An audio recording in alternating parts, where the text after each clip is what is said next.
सा हिस्सा होने के लिए, भाग लेने के लिए हर दिन आ रहे थे।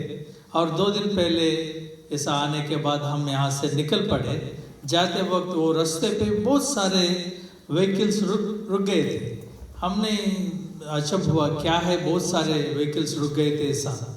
तो देखा तो वहाँ पे 2 बैल जानते, हाँ 2 बैल लड़ रहे थे, बहुत जोर से लड़ रहे थे। इसलिए उन लोग सब लोग डर कर दूर रह गए। तो उसके ऊपर पानी डाल रहे थे, कुछ ना कुछ कर रहे थे, मगर उसको वो लड़ाई नहीं छोड़ी। इसी बहुत फोकस से लड़ रहे थे। हाँ, दोनों बैल बहुत फोकस से लड़ रहे थे। इसके बाद पुलिस वाले भी आए थे, पुलिस वाले भी डंडा लेकर आए थे। मगर क्या हुआ कुछ हम नहीं जाने, मगर हम ऐसे ठहर कर देख रहे थे। तो हमने बाइक इधर रखा और देख रहे थे। अचानक एक बैल इसमें हार गई, हार जाकर वो ऐसे दौड़ते आई थी। तो ऐसे इतना नज़दीक आई थी, मैं ऐसा खड़ा होता, सिस्टर ऐसी खड़ी होती, हमारे बगल से बाजू से वो ऐसे भाग कर गई थी। तो देखा प्रभु के लिए धन्यवाद है, ताकि हमको कुछ चोट नहीं पहुंचा। और उसके बाद ये देखते हुए हम मेरे पीछे एक भाई है, वो तो उसकी क्या बोलते हैं, टेंशन में गाड़ी को भी गिरा दिया नीचे से। तो वैसे देखते दूसरा बैल भी ऐसे भाग कर आए थे। मगर प्रभु हर स्थिति में हमको अच्छा सही सलामत में रखा है, इसलिए प्रभु को धन्यवाद करते हैं। प्रभु को हर समय धन्यवाद करना और उचित है, उसको स्तुति करना, प्रशंसा करना उचित है। तब कि हम प्रभु का वचन को देखेंगे। इससे पहले कितने शैतान हर एक की ज़िंदगी में कुछ ना कुछ काम करने के लिए, कुछ ना कुछ नुकसान पहुंचाने के लिए कोशिश करता रहता है। मगर उसको कैसे हम उसके ऊपर विजय पा सकते हैं? बहुत बार हम ऐसा बोलते हैं कि हम प्रभु को स्तुति करना है, प्रभु को प्रशंसा देना है। तो कैसे स्तुति करें और कैसे प्रशंसा करें? जब शनिवार के समय नहीं, गाना गाने के समय नहीं तो बोलने के समय ऐसे स्तुति, जब बोले अभी प्रभु को स्तुति करेंगे तभी स्तुति करेंगे। कैसे प्रभु को स्तुति कर सकते हैं? हर कभी हम सोचते कि बहुत छोटी बात है ब्रदर, क्यों इतना छोटी बात को आपने बोलने की जरूरत क्या है? इतना छोटी बात को, हाँ कुछ भी हो सकता है। क्योंकि जब हम एक पेन दिया, आप बैंक को कभी जाते हैं, बैंक को कभी यहाँ तो बहुत अच्छा सिस्टम है, मैंने देखा बैंक में तो पेन को रबर बैंड रख के लगा के रखते हैं उधर, ताकि कोई उसको लेकर ना जाए। कभी बैंक को गए और कई ऑफिस को गए, ज़्यादा से ज़्यादा लोग वहाँ पे सबकी ब्रदर दाई आपके पास पेन छा, हजूर पर पेन छा, देन पेन देते हैं हम। तो वो लिखने के बाद हम उनसे थैंक यू एक्सपेक्ट करते हैं, है ना। कभी किसी ने ऐसा देकर चला गया तो ये कितना रूड आदमी है, इतना कठिन है, ना रामरो मानिस, थैंक यू भी नहीं बोला है। कभी कुछ लोग गुस्से भी हो जाते हैं इनके लिए, मैंने पेन दिया है, तुमने लिख लिया और उसके लिए थैंक यू भी नहीं बोला, गुस्से भी हो जाते हैं और बोलते हैं कि ये आदमी इतना अच्छा आदमी नहीं है, बुरा आदमी है ये, है ना, बोलते हैं। ये छोटी सी बात जो पेन 1 मिनट लिखने के लिए दिया, इसके लिए भी हम थैंक यू एक्सपेक्ट करते हैं। फिर परम प्रभु को जो हमको जिंदा रखा है, जो हमको सही सलामत पर रख रहा है, जो बहुत सारे लोगों को विश्व में नहीं मिल रहा है वो हमको दे रहा है, तो उनको हम कृतज्ञता से धन्यवाद बोलना कितना उचित है या नहीं? अगर कोई अच्छा काम करे, अगर कभी बोल सकते हैं मैं परसों जब बात करने के समय ब्रदर से बोल रहा था, ब्रदर ये जो काम हो रहा है यहाँ पे बाहर, वो आपकी जो जितने काम भी करे होंगे, बहुत सारे काम करे होंगे, क्योंकि वो इंजीनियर है, तो इसमें से बहुत कीमती वाला महत्वपूर्ण काम है ये। क्यों महत्वपूर्ण बना गया है? हम कभी कभी काम करते किसी दूसरों के लिए काम करते, आदमी के लिए काम करते, तो जब परमेश्वर के लिए काम करना उत्तम है या नहीं? सबसे उत्तम। जो परमेश्वर के लिए छोटा काम करो, बड़ा काम करो, ठुल्लो काम करो, जो भी है उत्तम है। इसलिए वो अत्युत्तम श्रेष्ठ काम है, वही बोल रहा था। उसी समय मुझे ये याद आने लगे, जब मैंने उसको तारीफ दिया जो काम ब्रदर ने कर रहा है, तो उसको मैंने प्रशंसा कर रहा हूँ, है ना। जैसे अभी हम ऐसा होना चाहिए कि प्रभु को प्रशंसा करने के लिए मौका ढूंढना चाहिए। कैसे मैं उनको तारीफ कर सकूं, कैसे मैं उनको प्रशंसा कर सकूं, क्योंकि वो मेरा जीवन में, हमारा जीवन में वो हमेशा सदा सर्वदा विश्वास का योग्य है। तो हम बदल जाते, वो बदलने वाला नहीं है। हम समय के अनुसार, हमारे मन के अनुसार, हमारे ज़रूरतों के अनुसार, हमारे इच्छाओं के अनुसार हम कभी कभी बदल जाते हैं, मगर हमारा परमेश्वर ऐसा बदलने वाला नहीं है। वो आदि से अंत तक एक ही जैसा रहने वाला परमेश्वर है। तो उनके लिए धन्यवाद बोलना बहुत उचित है। हमारा मंडली में भी प्रभु को धन्यवाद देने के लिए समय दिया जा रहा है या नहीं? समय दिया जा रहा है। उस समय में हम उसको स्तुति करें। कैसे उसको स्तुति करें? गाने में नहीं। जो कुछ लोग, हमारा सिस्टर लोग और हमारा जो भी उनको हमको मदद कर रहा है, ऐसा नहीं कि उन लोग प्रदर्शन कर रहा है हम उसको देख रहे हैं, नहीं, हम साथ मिलकर गा रहे हैं, ताकि कुछ लोगों का आवाज़ अच्छा है और कुछ लोगों को प्रभु ने अनुग्रह दिया है, इसलिए उन लोग हमको अगुवाई कर रहे हैं। बस हम उनके साथ मिलकर गाना गा रहे हैं। उसके साथ साथ हमको गवाही देने का मौका भी दिया जा रहा है, ताकि हम प्रभु को प्रशंसा कर सके। प्रभु मेरे जीवन में ये काम किया है, परमेश्वर मेरे जीवन में इतना विश्वास योग्य रहा है, ये मेरे परिवार में ये प्रभु ऐसा बड़ा काम कर रहा है। हमारे लिए जो छोटा काम समझते हैं, असलियत में वो बहुत बड़ा काम हो सकता है। जो हम समझते हैं कि जो बहुत बड़ा काम है परमेश्वर के लिए, वो उनके लिए बहुत छोटा काम भी हो सकता है। ऐसे होना चाहिए कि प्रभु को स्तुति और प्रशंसा करने के लिए कंपटीशन होना चाहिए। मैं बोलता हूँ मेरा परमेश्वर के बारे में, मेरा पिता के बारे में, है या नहीं? बहुत बार हम हमारे पिता के बारे में बहुत गर्व से बोलते हैं। मेरा पिताजी ऐसा काम करते, मेरा पिताजी ऐसा है, मेरा पिताजी ऐसा काम करने वाले हैं। बहुत लोग उनको सम्मान करते हैं। किसी को कभी दुख होता है उनका पिताजी को सम्मान करते समय, उनका बात सुनते ही किसी को दुख होता है? नहीं। कोई बहुत लोग आकर आपका पिताजी को तारीफ किया, क्या हमको दुख होता है? नहीं। क्या है, सब लोग आकर मेरे पिताजी को सम्मान कर रहे हैं, ये इतना गंदी बात है। इसलिए क्यों होता है ऐसा? कभी किसी को लगता है? नहीं। अगर किसी को ऐसा लगा तो सब लगे क्यों ऐसा लग रहा है? इसलिए जो हमारा परमेश्वर हमारा पिता है, सबको, हम सबको जो सृष्टि किया है, हम सबको वो जिंदा रखा हुआ है, हमको सही सलामत पर वो चला रहा है। तो वो पिता, हमारा पिता परमेश्वर को हर समय स्तुति करने के लिए, प्रशंसा करने के लिए ऐसा होना चाहिए हम दौड़ पड़े, हम उनके दौड़ पड़े, ताकि कोशिश करें। हम जो सबात का दिन बोल रहे हैं, सबात का मतलब है 7वां दिन, संदेश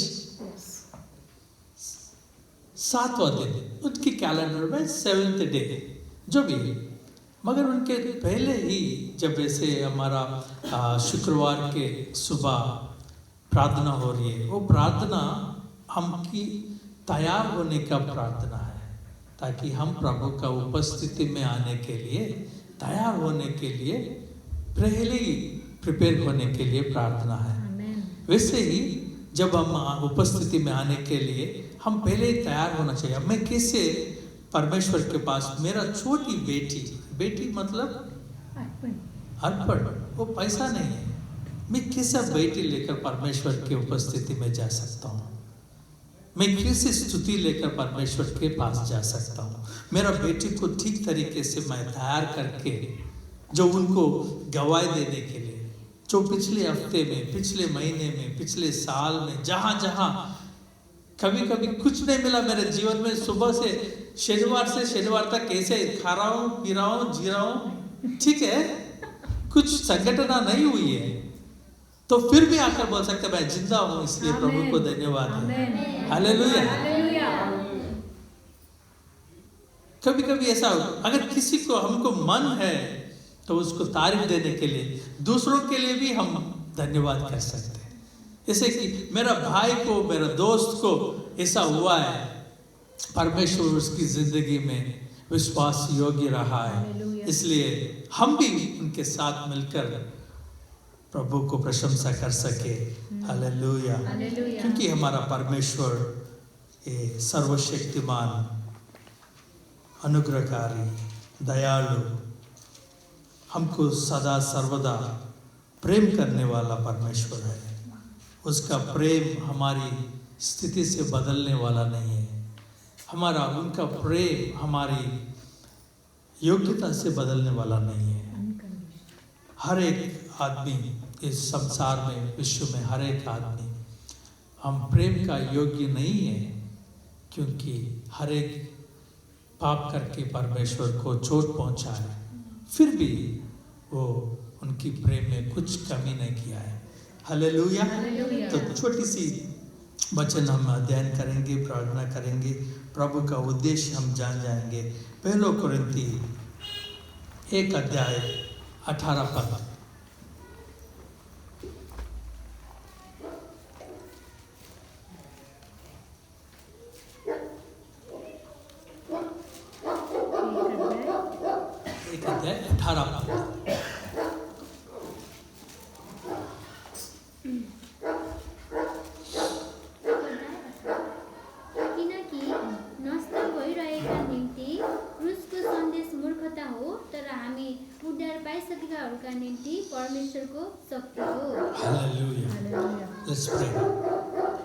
प्रभु आपकी उपस्थिति में आ रहे, प्रभु आपकी हर एक योजना के लिए हम धन्यवाद करते हैं।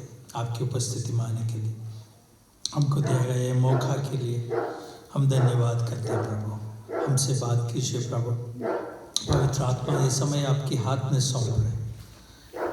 जब आप बात करने का समय, हमारा कान, हमारा हृदय को खोल दीजिए, ताकि आपकी मार्ग को हम समझ सके, जान सके, आपका हृदय को हम जान सके। प्रभु हमसे बात कीजिए।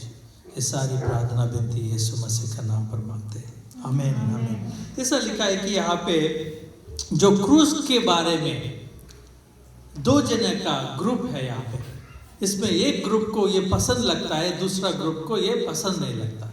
क्या लिखा हुआ है? क्रूस का जो निम्ति मूर्खता हो, किनकि क्रूस को प्रचार चाहिँ नष्ट हुने हरूका निम्ति मूर्खता हो, तर हामी मुक्ति पाउने हरूका निम्ति चाहिँ परमेश्वरको ताकत, शक्ति हो, सामर्थ्य हो।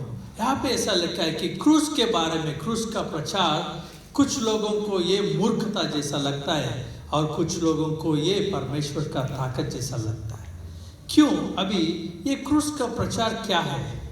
यहाँ पे सब क्रूस को देख रहे हैं। क्या ये क्रूस का मतलब ये भौतिक रूप का जो पिक्चर है, कब बहुत बार लोग गले में डालते थे, है ना, क्रॉस डालते, गले में डालते, और कुछ ना कुछ हम चर्चेस में लगाते ऊपर, वही क्रूस है। ये क्या, कौन सा क्रूस है? और एक वचन भी देख लेंगे, मत्ती 16:24। तब येशूले आफ्ना चेलाहरूलाई भन्नुभयो, कोही मेरो पछि आउने इच्छा गर्दछ भने उसले आफूले इन्कार गरोस् र आफ्नो क्रुस उठाएर मेरो पछि लागोस्। आमेन। 24 ऐसा लिखा है कि यीशु मसीह जब वो संसार में था, बहुत सारे लोग उनके पीछे जा रहे थे, बहुत सारे लोग उनके पास आ रहे थे, हजारों लोग, क्योंकि यीशु मसीह के द्वारा जो इतने अचंभ काम हो रहे थे, वो जगह जगह पे वो उसका नाम मशहूर हो गया। बाइबल में ऐसा लिखा है कि उनका नाम देश देश में जाना गया था, मशहूर हो गया। सीरिया में जगह जगह में उनका नाम मशहूर हो गया। बहुत लोग उनको देखना चाहते थे, बहुत लोग उनके पास जाना चाहते थे, उनसे एक बात करना चाहते थे। हजारों लोग जहाँ भी जाए, हजारों लोग उनके पीछे हो रहे थे। तब मसीह ने उन लोगों को देखकर बोला है कि अगर सच्ची में, अगर असलियत में आप मेरे पीछा करना चाहता है, तो आपकी क्रूस को लेकर मेरा पीछा करना है, नहीं तो आप मेरा पीछा नहीं कर सकते। क्या है ये क्रूस? सफरिंग। क्या है ये क्रूस? बहुत बार लोगों को पाने के लिए बहुत हम आनंदित होते हैं, अगर देना है तो बहुत लोग दुख होते हैं। ये क्रूस ये है कि यीशु मसीह का जीवन में परमेश्वर का एक इच्छा है, वही है यीशु मसीह क्रूस पर मर जाना। हम बहुत लोग ये जन्म होने के बाद हम सब हमारा जिंदगी के बारे में बहुत सोचते हैं, योजना करते हैं।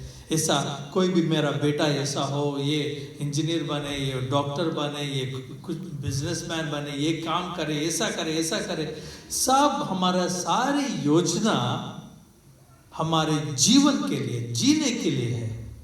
मगर ये धरती पे एक ही इंसान है जो ऐसा फायदा हुआ है सिर्फ मर जाने के लिए। हालेलुया। वही यीशु मसीह है, क्योंकि उनकी जीवन में प्रभु का योजना यह है कि ये ऐसा मरे ना, ऐसा जिए नहीं, ऐसा मरे, क्योंकि उनकी मृत्यु के द्वारा हमको जीवन मिल रही है। क्रूस एक इसका प्रतीकात्मक है, जो परमेश्वर का इच्छा का प्रतीकात्मक है। जैसे देखिए, हम ये बहुत हमारा जीवन में बहुत सारे चीज़ों को इस्तेमाल करते, मोबाइल फ़ोन को इस्तेमाल करते, और पेन को इस्तेमाल करते, और माइक को इस्तेमाल करते, सब इस्तेमाल करते। हर एक चीज़ का एक उद्देश्य है या नहीं? क्या अभी लिखना है, मैं ये माइक को लेकर लिखूंगा? नहीं। बात करना है, इसको निकाल के इसको रखे बात करूंगा? नहीं। अगर हम बाहर जाना है, शू पहनने से वहां पे हम पैंट पहन कर जाते? नहीं। हर एक चीज को जो भी हमने ये बना हुआ है, इसको एक उद्देश्य है। अगर इसका उद्देश्य के अनुसार ये काम करना ही उनका मकसद है या नहीं? ये स्विच है, अगर ये स्विच का उद्देश्य क्या है, स्विच बनाने का मकसद क्या है? ऐसा काम होना, काम करना। ऐसा नहीं काम कर रही है तो इसको क्या करते हैं हम? वेस्ट निकालना। खराब हो गया, बदल दो, इलेक्ट्रिशियन को बुलाओ, बदल दो, ये तो खराब बिगड़ा गया है, ये बिगड़ गई है। बाइबल में ऐसा लिखा है, परमेश्वर को सबके लिए एक उद्देश्य है। अब हमारा सबके लिए उनका उद्देश्य है। कभी कभी हम ये सोचते कि ब्रदर आप बोलते हैं अच्छा है, मगर मेरा भी कुछ उद्देश्य है, मेरे बारे में मेरा भी कुछ चाहत है, मेरा भी कुछ इच्छा है, बहुत अच्छा है। क्या परमेश्वर ने ऐसा नहीं बोला कि आपका इच्छा ना रहे, आपका उद्देश्य ना रहे, आपको योजना ना रहे, मगर ये बोला कि हमारा इच्छा और योजना अगर परमेश्वर की योजना से मिला हुआ है तो वही हमारे लिए भलाई है। हालेलुया। हालेलुया। जो क्रूस एक इसका प्रतीकात्मक है, हमारे इच्छा को परमेश्वर की इच्छा से क्रॉस करे और परमेश्वर का इच्छा को हमारी इच्छा के आगे रखे। वही इनका एक उद्देश्य है। हम जानते हैं कि एक बार देख लीजिए मत्ती 12 को 49 और 50। मत्ती 12 को 49 और 50। अनि उहाँले आफ्नो हातले चेलाहरूले देखाउने भन्नुभयो, हेर मेरी आमा र मेरो भाइहरू, किनभने जसले स्वर्गमा हुनुहुने मेरो पिताको इच्छा पालना गर्दछ त्यही नै मेरो भाइ र मेरो बहिनी र मेरी आमा हुन्। आमेन। ऐसा हुआ कि एक दिन यीशु मसीह ने एक गांव को गया था। वहाँ पे बहुत सारे लोग आए थे। ऐसे एक खोटा में वो एक घर में प्रचार कर रहा था। इतने सारे लोग आए ताकि वहाँ सब भीड़ था। तो यीशु मसीह को मिलने के लिए उनका आमा और उनका भाई और बहन सब लोग आए थे ताकि उनसे मिलने के लिए। तो कुछ लोग आकर उनको बोला कि यीशु मसीह आपका माँ, आमा, भाई, बहन सब लोग आए वहाँ पे इंतज़ार कर रहे हैं। तो अब हम हैं तो क्या करते हैं? सब लोग हट जाओ, रास्ता बनाओ, लाओ। ठीक है, कोई इसमें कोई गलती नहीं है, उचित है। हमारा माँ, आमा को, बाबा को सम्मान करना उचित है। बाइबल भी, वचन भी यही हमको प्रचार करती है। हमको ये बोलता है कि आपका आमा को और बाबा को सम्मान करो। जो उनको सम्मान नहीं करता है उसके लिए बहुत सारे कष्ट होता है। वो भी वचन में श्रापित हो जाएंगे। वो भी बाइबल में वचन में लिखा हुआ है। मगर इससे ज़्यादा यीशु मसीह ने उनको ये सिखाना चाहता था कि कौन है मेरी आमा, कौन है मेरी भाई और बहनें। जो परमेश्वर के इच्छा के अनुसार करने वाला ही मेरा भाई और मेरा बहन है। मतलब इसका कि परमेश्वर को इच्छा को पूरा करना इतना श्रेष्ठ और इतना ऊंचा रखा गया कि ताकि वही सबसे बड़ा अत्युत्तम चीज हम कह सकते हैं। और एक वचन भी देखेंगे, यूहन्ना को सुसमाचार 4 अध्याय 34। यसुले तिनीहरूलाई भन्नुभयो, मलाई पठाउने हुनेको इच्छा अनुसार गर्नु र उहाँको काम पूरा गर्नु नै मेरो भोजन हो। हाँ, यहाँ पे ऐसा हुआ कि यीशु मसीह ने एक गांव को गया था। वो गांव में वो एक औरत से मिला है।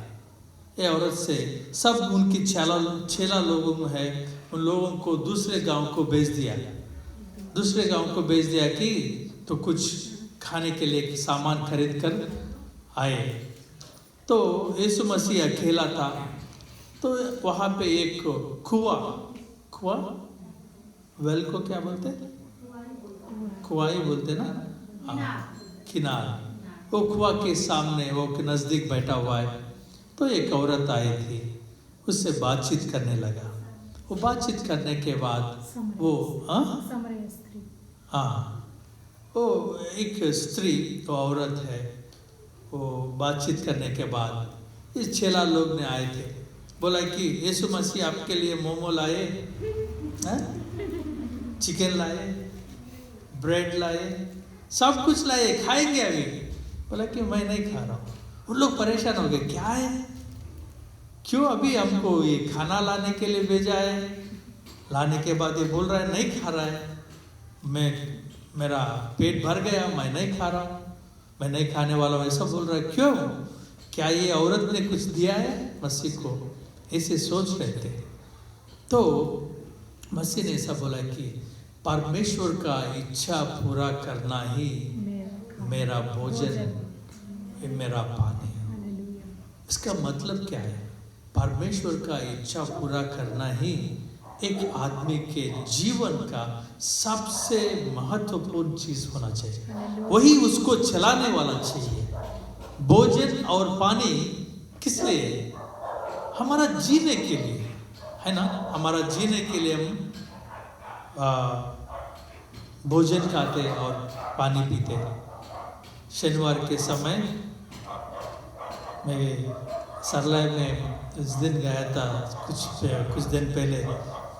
ऐसे नेपाल में बोलते बोलते मैंने बोला, सब लोगों को कुकुर अच्छा है, पसंद है, कुकुर का मांसू पसंद है। तो सब लोग अचंभ हो गए, क्या बोल रहे, कुकुर का मांस, हंसने लगे उन लोग भी। मेरा उद्देश्य है कि चिकन, हाँ। मैंने बोला क्या आज उस दिन उपवास, फ्राइडे उपवास दिन था, उपवास के बाद चिकन होता है क्या? सब लोग कुकुर के मांसू के लिए तैयार है? उन लोग अचंभ हो गए।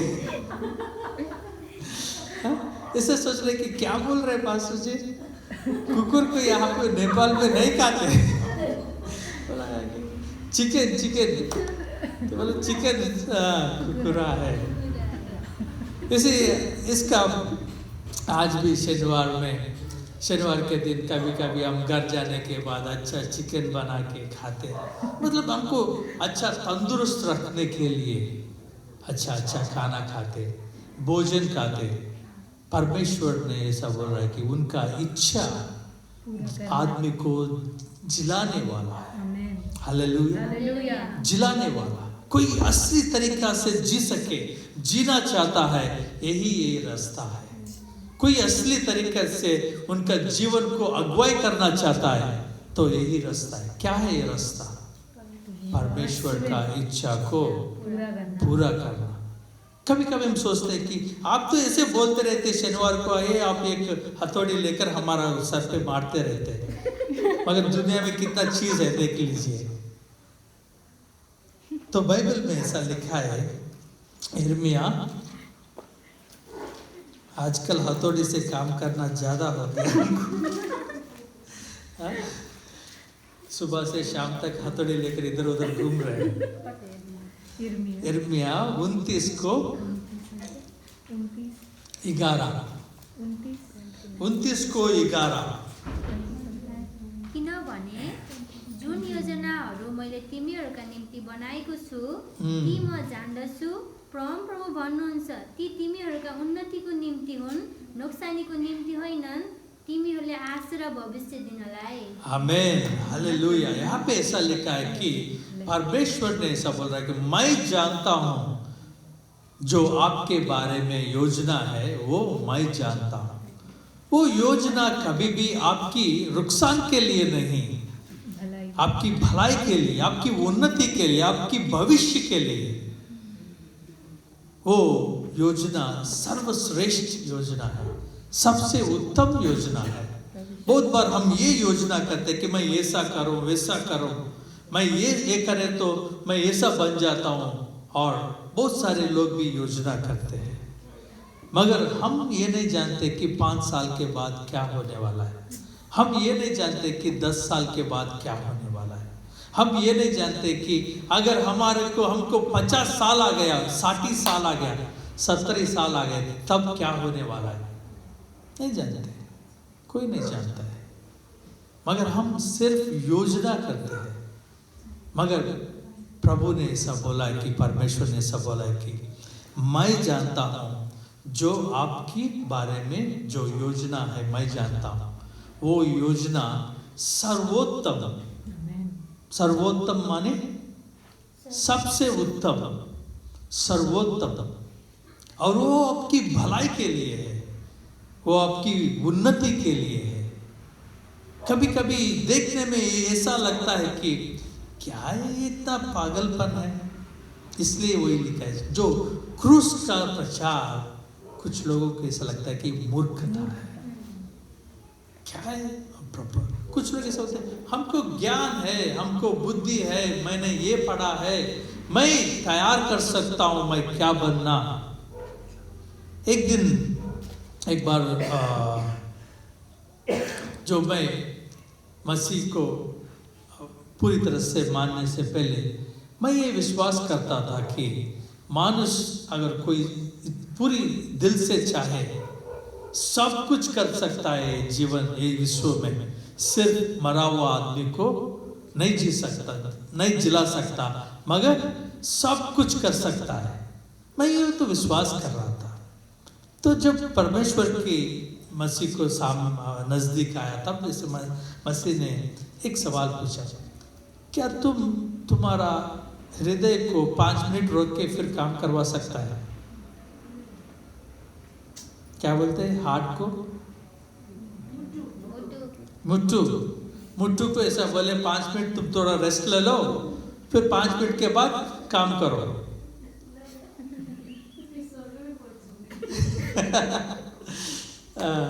सब बोल देगा कि चला गया। मतलब हमारे अंदर जो है उसको भी हम कंट्रोल नहीं कर सकते, तो भविष्य को क्या कंट्रोल कर सकते? जो हमारे अंदर जो काम कर रहा है उसको हम खुद नहीं कंट्रोल कर सकते। इसलिए इसमें एक बहुत झूठी योजना है। तो मैंने जान लिया ये बहुत झूठी योजना है। क्या मनुष्य चाहे कुछ भी कर सकता है संसार में? ये बहुत झूठ है। इसमें सत्यता नहीं। कुछ कर सकता है, ताकि मैं अगर निश्चय किया तो यहाँ से यहाँ तक जा सकता हूँ और आज कुछ कर सकता हूँ, मगर कल का काम आज नहीं कर सकता, 1 साल का काम आज नहीं कर सकता। मेरे जीवन में, मेरे बदन में जो काम हो रहा है उसको भी मैं कंट्रोल नहीं कर सकता। फिर भी मनुष्य सोचता है कि मैं सब कुछ कर सकता हूँ। ये कितना सत्यता है, इसमें कितना सत्यता है। इसलिए परमेश्वर ने बोल रहा है कि मैं जानता हूँ आपके बारे में जो उद्देश्य। अभी प्रश्न ये उठता है, क्या हम जान लिया परमेश्वर का उद्देश्य क्या है मेरे जीवन में? अगर मैं पेन हूं तो मेरा काम ये है कि अच्छी तरह से लिखना। अगर मैं माइक हूं मेरा काम ये है कि अच्छी तरह से बजना। अगर मैं गिटार हूं तो मेरा काम ये है कि अच्छी तरह से जब उसको बजाए अच्छी म्यूजिक संगीत दे सकूं। मेरे जीवन में परमेश्वर का उद्देश्य क्या है कि ये जानना ही मनुष्य को महत्वपूर्ण विशेष विषय होता है। हालेलुया। हालेलुया। किस लिए प्रभु मुझे बनाया है? किस लिए मैं यहाँ पे हूँ? मेरे जीवन में आपका उद्देश्य क्या है? यही जानना ही एक आदमी के लिए, एक मनुष्य के लिए सबसे उत्तम विवेकपूर्ण विषय होगा। और बाइबल में भी बहुत जगह जगह परमेश्वर का उद्देश्य के बारे में लिखा हुआ है। क्या हम देखेंगे? पहलो थिस्सलुनीयन को 4:5।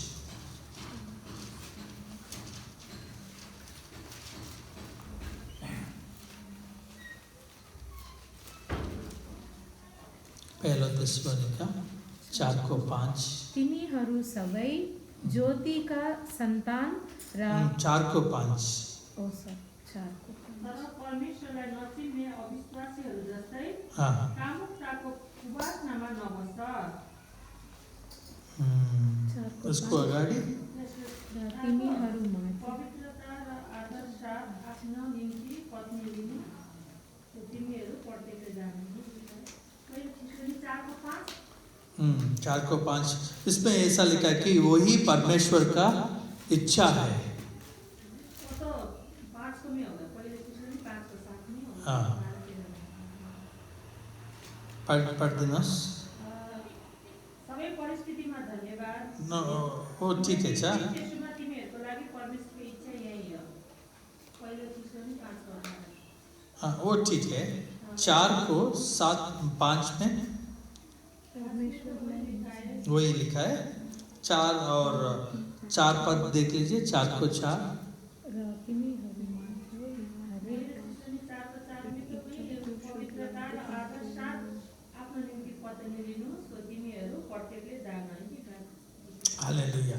ठीक है, ऐसा लिखा है कि हमारा जो हम सब ऐसे कि आत्मिक रूप में बाइबल में ऐसा बोला है कि हम एक एक बर्तन जैसा भी है। जो बर्तन क्यों बोला गया है कि ये बर्तन को परमेश्वर के लिए इस्तेमाल कर सके, ये बर्तन को परमेश्वर से भर दिया जाए, पवित्र आत्मा से भर गए, ऐसे बर्तन जैसा भी है। और ऐसा लिखा है कि वो बर्तन को पवित्रता में रखना ही परमेश्वर का इच्छा है। देखिए, हमारे घर में बहुत सारे बर्तन होंगे, कौन सा बर्तन बहुत शुद्ध रहता है? घर में बहुत सारे बर्तन होंगे, इसमें कौन सा बर्तन बहुत क्लीन होता है? पानी का सब बर्तन क्लीन ही रहते हैं, पानी का। जो बर्तन हम हर दिन यूज करते हैं वो क्लीन रहता है। ऐसे बहुत सारे बर्तन है, उसमें बहुत धूल पड़ा हुआ है, ऊपर है माटी है या नहीं? माटी रखा गया है, कब का काम आएगा? कभी कभी एक साल में एक बार भी काम नहीं आएगा। जो उसके ऊपर धूल के ऊपर धूल के ऊपर साल में एक दिन उसको रखकर धोकर फिर रख देते हैं, क्योंकि और धूल ना बढ़ जाए। मगर हमारा घर में जो बर्तन सब हर दिन क्लीन होता है, जो इसको इस्तेमाल में यूज है। Hallelujah, hallelujah. जो पवित्र रखने से मानुष को परमेश्वर के हाथ में इस्तेमाल करने का पहला उसूल है। जिन लोग ने परमेश्वर का इच्छा ये है, तो जिन लोग उनको खुद को पवित्रता में रखे, उनको बार बार इस्तेमाल किया जाता है। Hallelujah, hallelujah. इसे कि हमारे घर में बहुत सारे नया चीज होते हैं। कभी कभी नया चीज को एक बार इस्तेमाल करते हैं, 2 बार इस्तेमाल करते हैं, फिर वापस शेल्फ में रखते हैं। कुछ बर्तन ऐसे होते हैं गेस्ट के लिए होते हैं। जब गेस्ट होते हैं, पौने आते, तब वो लेकर आते हैं। कभी कभी ओकेशनल यूज। मगर परमेश्वर का इच्छा ऐसा है कि हमारा बर्तन को, वेजल को पवित्रता में रखे। ये परमेश्वर का एक इच्छा है। और दूसरा इच्छा हम पिछले हफ्ते भी देखे थे, हर समय परमेश्वर को प्रशंसा करना परमेश्वर का इच्छा है। इसे बहुत सारी इच्छा है। परमेश्वर का इच्छा बाइबल में वचन में लिखा हुआ है। और प्रश्न ये उठता है कि हमारे जीवन में, मनुष्य के जीवन में परमेश्वर का उद्देश्य क्या है? क्या हम ये जान सका? क्या हम ये जान लिया मेरे बारे में परमेश्वर का उद्देश्य क्या है? मत्ती 6 अध्याय को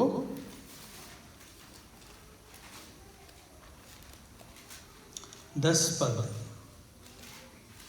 तपाईको राज्य आओस्, तपाईको इच्छा स्वर्गमा जस्तो छ त्यस्तै यस पृथ्वीमा पूरा होस्।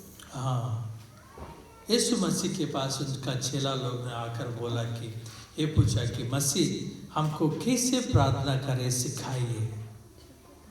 क्यों?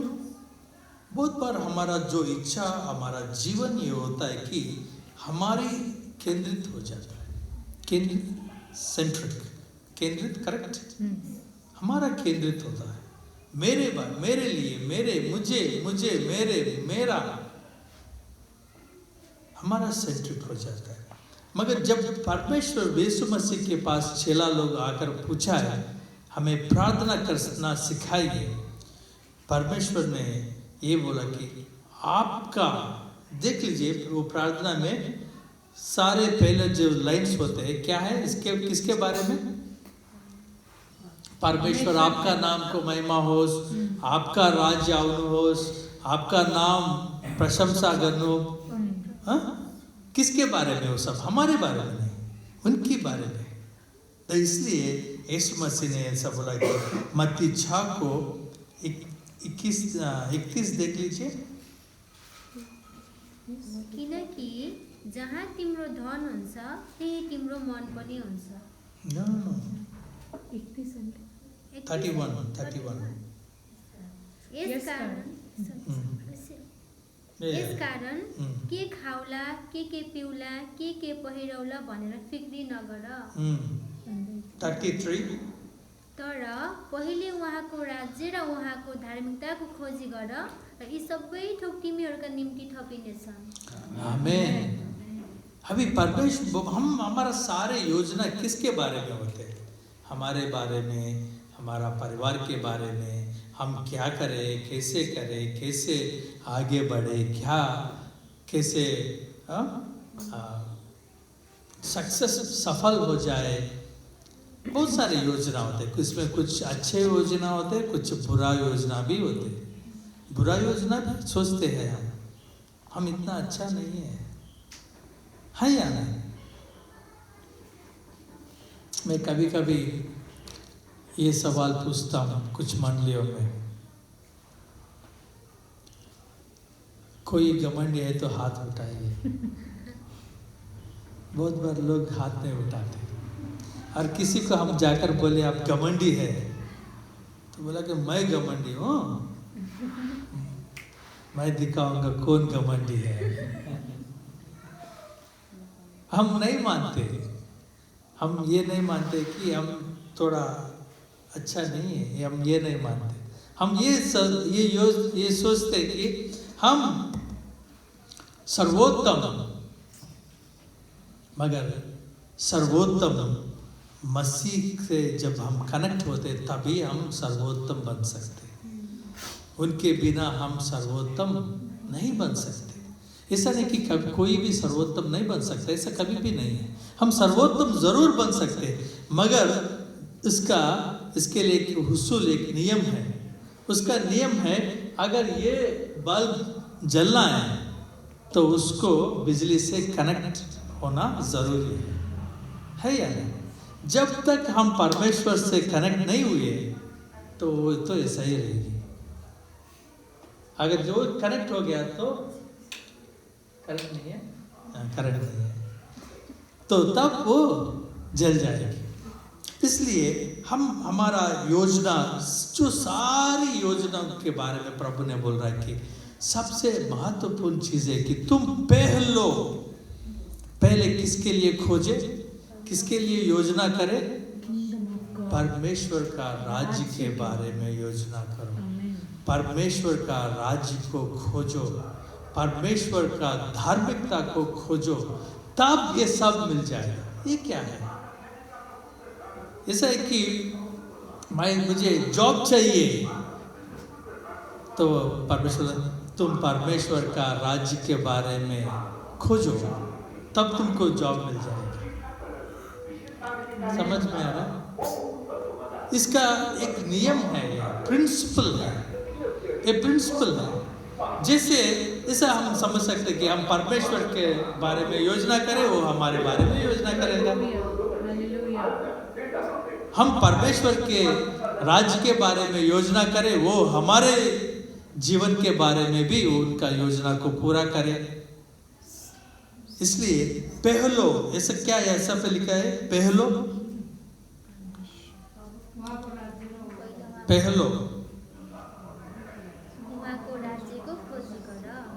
पहलो नहीं लिखा है? हाँ, पहलो, दैट्स द फर्स्ट थिंग। वो सर्वोत्तम, अत्युत्तम। पहलो उनका राज्य के बारे में, पहलो उनकी धार्मिकता को, मतलब उसके जैसे वो धार्मिक है, जैसे उनका पवित्र है, जैसे वो उनका चरित्र है, उसके ऐसे चरित्र मुझे भी चाहिए। ऐसे चरित्र मेरे जीवन में भी होना चाहिए। उसको खोजो, ये सारी चीज वो संभाल लेगा। वही परमेश्वर का योजना है। इसलिए वो बोला कि मैं जानता हूं। और एक पद भी देखेंगे, भजन संग्रह 33 को 40 को 5। हे परम प्रभु मेरो परमेश्वर, तपाईले गर्नुभएका अचम्मका कामहरू धेरै छन्। तपाईले हाम्रा निम्ति गर्नुभएका योजनाहरू तपाईको कसैले वर्णन गर्न सक्दैन। मैले तिनका बारेमा वर्णन गर्न चाहे पनि ती घोषणा गर्न सक्ने भन्दा धेरै हुन्छन्। आमेन। एक योजना नहीं है, यीशु मसीह को हमारे लिए एक योजना नहीं है। ऐसा बोल रहा कि उनके मन में बहुत सारे योजना है हमारे लिए। इसका मतलब क्या है? हम किसी को ज़्यादा से ज़्यादा प्रेम करें, उनके बारे में दिन में कभी कभी सोचते रहते हैं, नहीं तो ज़्यादा बार सोचते रहते हैं, मगर जब हम सो जाते उस समय नहीं सोच सकते, है या नहीं? कभी कभी उस समय वो प्यार किया हुआ आदमी उठाए तो भी उसके ऊपर गुस्सा हो जाते हैं। मगर ऐसा लिखा है कि परमेश्वर यीशु मसीह हमारे लिए 24 घंटा सोचने वाला परमेश्वर, इसलिए उनका योजना बहुत सारे हैं हमारे लिए। उनका योजना अत्युत्तम है और बहुत सारे हैं। अभी ये प्रश्न उठता है, क्या हम जान रहे किस लिए परमेश्वर, मेरे जीवन में उनका उद्देश्य क्या है, मेरा जीवन में उनका योजना क्या है? क्या हम उसको जान सके? इनको जानने में और इसी अनुसार हम चलने में पहलो रुकावट कहाँ से आता जानते हैं? हमारे साथ पहला रुकावट कौन बनता है? हमारा उम्मीद, हम।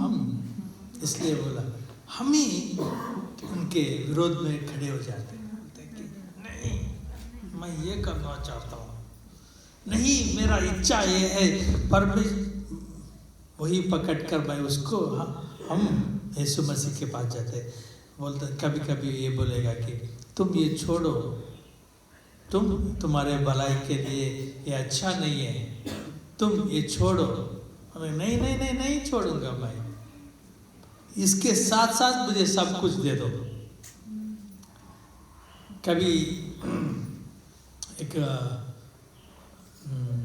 रक्सी पीने वाले, हर रोज रक्सी पीने वाले, उनके पास जाकर आप बोलिए आप रक्सी छोड़ दो, आपके लिए अच्छा नहीं है, वो क्या बोलेगा? अगर अच्छा है तो बोलेगा मैं कल से छोड़ूंगा, वो कल कभी नहीं आएगी।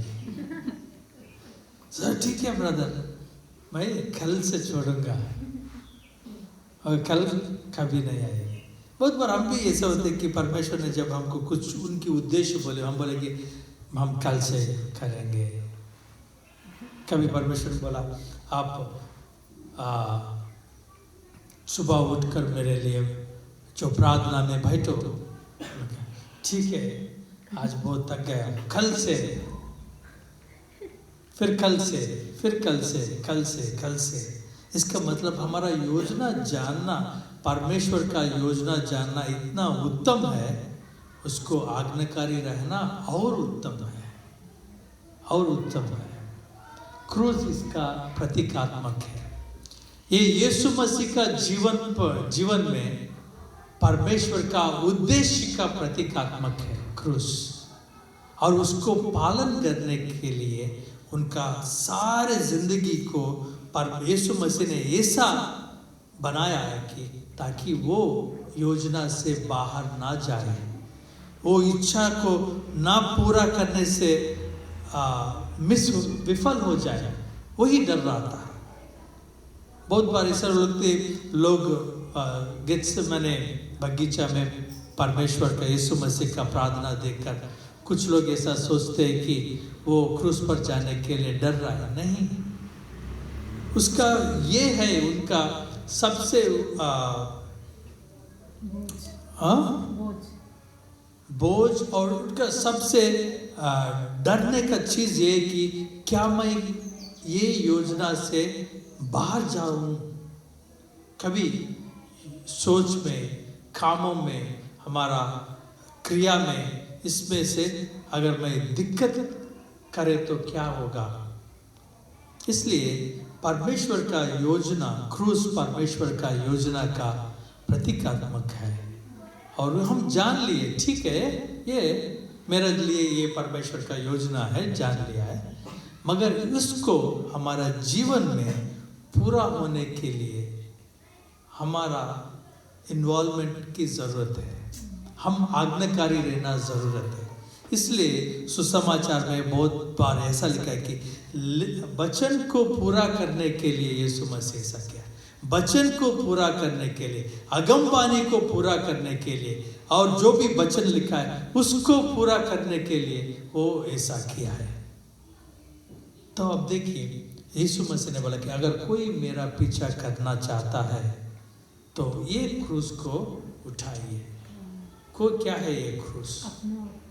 परमेश्वर को प्रथम स्थान देना, परमेश्वर का योजनाओं को प्रथम स्थान देना, परमेश्वर को अत्युत्तम स्थान देना ही क्रूस है। अभी संसार में बहुत सारे लोगों को ये मूर्खता जैसा दिखता है, मगर जिन लोग इसको लेकर चल पड़ते वही उन लोगों के जीवन में शक्ति है, परमेश्वर का ताकत है। जैसे हम देखें, अगर परमेश्वर का राज्य खोजो तो क्या मिलने वाला है? जो सारी आपकी इच्छा हो मिलने वाला है। बाइबल में ऐसा लिखा है कि परमेश्वर में आनंदित रहो तो आपका हृदय का इच्छा वो पूरा करेगा। हालेलुया। मतलब हमारा काम क्या है कि हमारा काम उनके लिए प्रथम स्थान देना, हमारे बातों में, हमारा काम में, क्रिया में, हमारे योजना में, हमारे सब में उनको प्रथम स्थान देना ही हमारा काम है। तो उनका काम वो करेगा। उनका काम क्या है? हमारे जो इच्छा है, हमारे जो ज़रूरत है, हमारा जो कमी है, हमारा जो रुकावट है, वो सब को हटाने का, वो सब को पूरा करने का, वो सब को हमारे जीवन में मिट जाने का, मिटा देने का, वही उनका काम है। हालेलुया। क्रूस इसका प्रतीकात्मक है। क्रूस और एक चीज का प्रतीकात्मक है, परमेश्वर का प्रेम क्या प्रतीकात्मक है। वो जितना आपको प्रेम करता है। कभी कभी यह शायद मैं तो नेपाल में नहीं सुना है, कुछ साल पहले इंडिया में लोगों, अगर किसी ने किसी को उनका प्रेम का कितना गहरा है उनको दिखाने के लिए कुछ लोग लहू से लेटर लिखते हैं। मैं प्रभु को धन्यवाद करता हूँ। ऐसे आदत तो नेपाल में नहीं है ना? है, यहाँ भी है। तो खून हर जगह खून ही होता है या नहीं? तो क्या है कि मैं इतना प्रेम करता हूँ, विशेष रूप से जो नौजवान लोग होते, जो इतना गहरा प्रेम करता हूँ, वो दिखाने के लिए कुछ लोग ऐसा होते कि खून से उनको लिख कर देते हैं।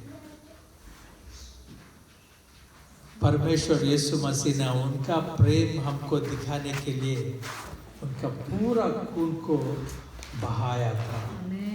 हालेलुया। ताकि उनकी चोरा चोरी जान सके वो हमसे कितना प्रेम करता है। तो इसलिए परमेश्वर का प्रेम सदा सर्वदा हमेशा एक ही तरह रहने वाला है, वो बदलने वाला नहीं है। और उनकी योजनाओं को जानना सर्वोत्तम और उनकी योजना के अनुसार आज्ञाकारी रहना अत्युत्तम। हालेलुया। वो क्रूस ना उठे, कोई उसका पीछा नहीं कर सकता है। हम सोचते होंगे मैं पीछा कर रहा हूँ। जैसे बहुत बार क्रिश्चियन लाइफ ऐसा होता है कि मैं ये उदाहरण देता रहता हूँ। क्रिश्चियन लाइफ बहुत बार कुछ लोगों का क्रिश्चियन लाइफ ऐसा होता है, ट्रेडमिल के ऊपर 10 किलोमीटर भाग पड़े। ट्रेडमिल के ऊपर 10 किलोमीटर भाग पड़े। कहाँ है? 10 किलोमीटर का भागा, किधर है? यही पे है। कभी कभी कुछ लोगों का विश्वास का जीवन ऐसा होता है कि मैं 20-25 साल से मसीह को ग्रहण किया, मंडली को जा रहा हूँ, कहाँ है, जा रहा हूँ, कहाँ है, यहीं पे। क्यों? इसका रुकावट पहला ये होता है कि पहलो चीज क्या रखे, पहलो प्रथम स्थान किसको दे, प्रथम स्थान किस में हमारा मन लगा है। उद्देश्य, परमेश्वर का उद्देश्य को कितना कीमती दिया है हमारा जीवन में, क्या उसका उद्देश्य हमारा जीवन में सबसे उत्तम है। और जब चाहे उसको बुलाए काम करवाने वाले। बहुत लोगों के जीवन में यीशु मसीह एक कारपेंटर जैसा है, जैसे काम हुआ उसको बुलाते हैं, काम हो गया बुझे, काम हो गया। जो काम करने वाले हैं, काम करने के लिए बुलाते हैं, काम हो गया उसको बोलेगा थैंक यू, बाय बाय, जाओ वहां रहो।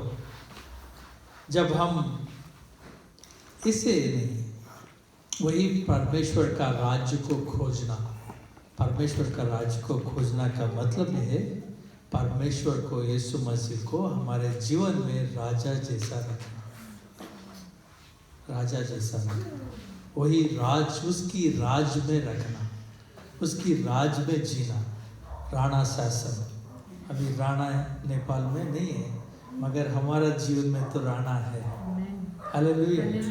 जिन लोग उनको राणा मानते हैं उन लोग उनकी राज्य में शामिल होते हैं। हालेलुया। ताकि प्रभु ये वचन हमारा हृदय में 100% का फल दिया जाए। आमीन। आज हम इसे सोचेंगे, मेरा जीवन में आपका उद्देश्य क्या है? क्या मैं अभी तक जान सका? नहीं जान लिया तो अभी जानना है, तो उसको आज्ञाकारी रहने के लिए अनुग्रह दिए जाए। वही हमारा प्रार्थना है, वही यीशु मसीह का प्रार्थना था, वही प्रार्थना उनने चेलों को सिखाया था।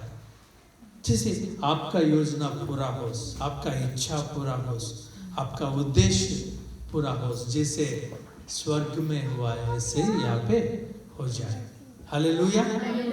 ताकि प्रभु को धन्यवाद करेंगे, वो हमेशा सदा सर्वदा हमेशा हमारे लिए वो विश्वास योग्य रहेगा। इसके लिए प्रभु को धन्यवाद करेंगे। और प्रभु ने दिया गया एक योजना के अनुसार, जैसे अनाउंसमेंट में बोला गया था, बाइबल ट्रेनिंग, इसको diploma in theology is an additional, जैसे केक के ऊपर क्रीम जैसा, मगर केक जरूरी है, इसके ऊपर क्रीम है तो ठीक, अच्छा है डिप्लोमा थियोलॉजी, मगर इससे ज़्यादा बाइबल ट्रेनिंग जैसा, ताकि हम प्रभु को और नज़दीकता से जान सके, मिलकर सीख सके, ये योजना है।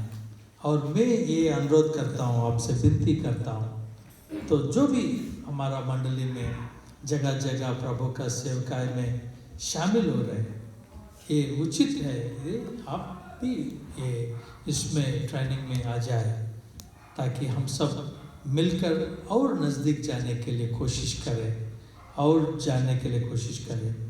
तो इसलिए यो आने वाला वेडनेसडे से, बुधवार से ये शुरू होने वाला है। और मैं ये भी विनती करता हूँ ताकि हम आरंभ में एक्साइटमेंट हो, और बाद में हमारा एक्साइटमेंट ऐसा नहीं होना चाहिए, हमारा एक्साइटमेंट ऐसा होना चाहिए। हालेलुया। हमारा एक्साइटमेंट बढ़ता होना चाहिए, कम होता है नहीं। तो हम उसको सीरियस ले और प्रभु के पास आए और जान सके। प्रभु ये समय मौका के लिए इनको धन्यवाद करते इस समय प्रभु को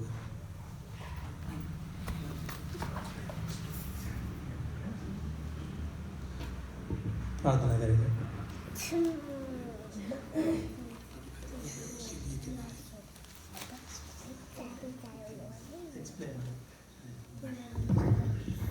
हुन्छ, यस समय हामी परमेश्वरलाई धन्यवाद दिँदछौँ। हामी सबैजना आफ्नो स्थानमा खडा हुनेछौँ। हामी समय प्रार्थना गर्नेछौँ। प्रार्थनामा अगुवाई गरिदिनको निम्ति माधव दिदी, सपना गुरुङजीलाई अगाडि आइदिनु अनुरोध गर्दछु। हामी यो समय परमेश्वरले दिनुभएको वचनको निम्ति र उहाँलाई धन्यवाद दिन्छौँ, र साथसाथै उहाँको दासलाई पनि हामी धन्यवाद दिन्छौँ। यो वचनको सुरक्षाको घोषणा गर्दै आजको यो सेवा सङ्गति सम्पन्न गर्न सहायता गर्नुको निम्ति हामी उहाँलाई धन्यवाद सहित प्रार्थना गर्नेछौँ। प्रार्थनामा अगाडि गरिदिनु हुन म आदरणीय दिदी सपना गुरुङजीलाई अगाडि आइदिनु अनुरोध गर्दछु। यो प्रार्थना सँगसँगै म अर्को नोटिस तपाईँहरूलाई जानकारी गराउन चाहे। हाम्रो बाहिर चाहिँ त्यो प्रेयर नोट बक्स बाहिर रहेको छ। हाम्रा प्रार्थनाका विषयहरू कति हामीले मुखले भन्न भ्याउँछौँ, कति भ्याउँदैनौँ, कति भन्न सक्छौँ, कति भन्न सङ्कोच मान्छौँ।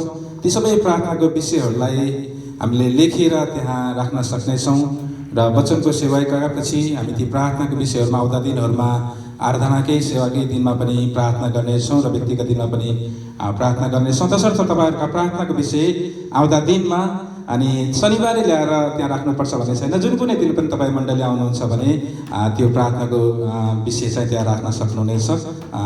तपाईँलाई जानकारी गराउन चाहन्छ। हामी प्रार्थनामा जानेछौँ। यस प्रार्थना पश्चात प्रभुले सिकाउनु भएको प्रार्थना हामीले भजन मार्फत गाउनेछौँ र त्यस पश्चात हामी आशिषको प्रार्थना गर्नेछौँ र आशिषको प्रार्थनामा आदरणीय ब्रदर पास्टर अमृत आनन्दजीले हामीलाई सहायता गर्नुहुनेछ। धन्यवाद।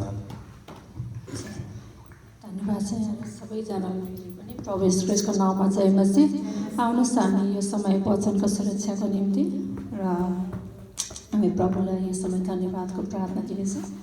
धन्यवाद छ प्रभु, अति नै महान, अति नै स्वर्गको सिंहासनमा विराजमान हुनुहुने, फेरि पनि प्रभु पवित्र आत्माद्वारा हाम्रो बिचमा सङ्गतिको सुरुदेखि प्रभु यो अन्तसम्म तपाईँ प्रभु यसरी हाम्रो बिचमा आफ्नो उपस्थिति राख्नु भएको छ र धन्यवाद छ प्रभु। यसरी हामीलाई तपाईँको छोराद्वारा प्रभु आजको वचनद्वारा तपाईँले प्रभु हामीलाई शरीरमा अनि आत्मामा प्रभु तपाईँले हामीलाई खुवाउनु भएको छ र हामी सबैजना प्रभु तपाईँको वचन खाएर प्रभु हामी साँच्चै नै प्रभु अझ प्रभु तपाईँको वचनमा अझ गहिरो प्रकारले प्रभु हामी अझ हाम्रो विश्वासमा प्रभु एउटा आयाम भए पनि प्रभु तपाईँले थप्नुमा सहायता गर्नुभयो।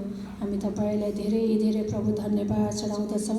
यसरी तपाईँको छोरालाई प्रभु तपाईँले हप्ताभरि सहायता मद्दत गर्नुभयो र तपाईँको वचनहरू बोल्नमा तपाईँ आफै प्रभु उहाँको ओठ अनि जिब्रो अनि हृदयमा तपाईँ आफै भइकन प्रभु हामीसँग प्रभु तपाईँ बोल्नु भएको छ।